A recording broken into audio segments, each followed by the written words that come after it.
ચૂંટણી પંચે જિલ્લા અને તાલુકા પંચાયતમાં બેઠકોના રોટેશન જાહેર કરવાનું કર્યું શરૂ। ઓબીસી અનામતની ગણતરી મુજબ જામનગર જિલ્લા પંચાયત અને 6 તાલુકા પંચાયતના રોટેશન જાહેર।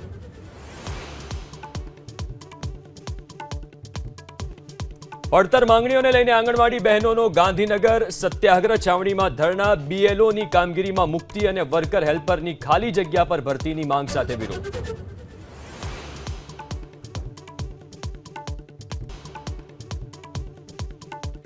દૂધસાગર ડેરી પશુપાલકોને ચૂકવશે 437 કરોડનો ભાવ વધારો, તો પશુપાલકોના દૂધના ભાવમાં વધારાની ચેરમેન અશોક ચૌધરીની જાહેરાત।